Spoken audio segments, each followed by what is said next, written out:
మీ అందరికీ తెలుసు మన దేశానికి చెందిన చాలా సెన్సిటివ్ విషయాలని ఈవిడ పాకిస్తాన్ కి చేరవేసిందని, ఈ జ్యోతి మల్హోత్రా అనే ట్రావెల్ యూట్యూబర్ ని కూడా అరెస్ట్ చేశారు అని. అయితే కొత్తగా ఈవిడ గురించి ఒక విషయం తెలిసింది ఏంటి అంటే, పాము నాడించేవాడు పాము కాడుకు బలైపోయినట్టు ఈ జ్యోతికా మల్హోత్రా స్కాట్లాండ్ కి చెందిన మరొక ట్రావెల్ బ్లాగర్ కి చేతికి చిక్కి చచ్చింది. మన మార్చి నెలలో ఈ అందగత్త పాకిస్తాన్ లో తిరగడానికి వెళ్ళినప్పుడు అదే టైంలో అక్కడికి స్కాట్లాండ్ నుండి ఒక ట్రావెల్ బ్లాగర్ వచ్చాడు. ఆ స్కాట్లాండ్ వ్యక్తి జ్యోతి మల్హోత్రాతో ఇలా అంది, నువ్వు పాకిస్తాన్ ఓడువా అని. లేదు, నేను స్కాటిష్ నుంచి వచ్చాను, నేను ఒక ట్రావెల్ యూట్యూబర్ అని చెప్పాడు. దానికి జ్యోతి మల్హోత్రా పాకిస్తాన్ ఎలా ఉంది, పాకిస్తాన్ లో హాస్పిటాలిటీ ఎలా ఉంది అని చెప్పేసి అతన్ని అడిగింది. ఆ వ్యక్తి చాలా బాగుందని సమాధానం చెప్పాడు. మరి మీకు పాకిస్తాన్ నచ్చిందా అని ఆ స్కాట్లాండ్ వ్యక్తి అడిగితే బాగా నచ్చిందని సమాధానం చెప్పి వెళ్ళిపోతుంది. కొంత దూరం వెళ్ళాక ఈ స్కాట్లాండ్ వ్యక్తి ఇలా అంటాడు, నాకు ఏదో తేడా కొడుతుంది, చాలా స్ట్రేంజ్ గా అనిపిస్తుంది. ఒక ఇండియన్ ఉమెన్ కి ఇంతమంది సెక్యూరిటీ గార్డుల మధ్యలో ఈవిడ వీడియోస్ తీయడానికి ఇండియా నుండి ఎలా వచ్చింది అని. నేను కూడా స్కాట్లాండ్ నుండి వచ్చాను, కానీ నాకు ఒక్క సెక్యూరిటీ గార్డ్ ను కూడా పాకిస్తాన్ గవర్నమెంట్ నాకు ప్రొవైడ్ చేయలేదు, కానీ ఈవిడికి ఇంతమంది సెక్యూరిటీ గార్డ్ ని ఎలా ఇచ్చిందని చెప్పేసి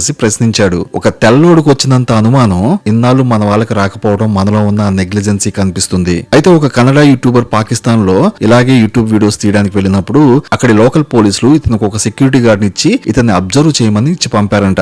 సరే, ఇండియాకి పాకిస్తాన్ కి గొడవలు ఉన్నాయి కాబట్టి ఇండియన్స్ కి ఇలా సెక్యూరిటీ ఇస్తున్నారు అని అనుకుందాం. ఈవిడికి ఒక సెక్యూరిటీ గార్డ్ సరిపోతుంది, లేదా ఒక లేడీ కానిస్టేబుల్ ని పెడితే సరిపోతుంది. పాకిస్తాన్ లో ఉమెన్ పోలీసులు కేవలం 3%, అది కూడా వాళ్ళ స్టేషన్ నుంచి బయటకు రారనుకోండి. ఈ ఒక్క ఇన్సిడెంట్ చాలు ఈ జ్యోతి మల్హోత్రా ఇండియాలో ఉండే ఒక పాకిస్తాన్ ఏజెంట్ అని చెప్పడానికి. దీనికి పాకిస్తాన్ లో ఇచ్చిన సెక్యూరిటీ చూస్తుంటేనే మన అందరికీ అర్థమైపోతుంది ఇది ఒక ISI కుక్క అని. మరి ఈ అందమైన కుక్క కోసం మీ అభిప్రాయాలు కామెంట్ రూపంలో తెలియజేయండి. ఇంకా ఇలాంటి ఇన్ఫర్మేషన్ వీడియోల కోసం ఛానల్ ని సబ్స్క్రైబ్ చేసుకుని బెల్ ఐకాన్ ప్రెస్ చేసి నోటిఫికేషన్ వచ్చేలా పెట్టుకోండి.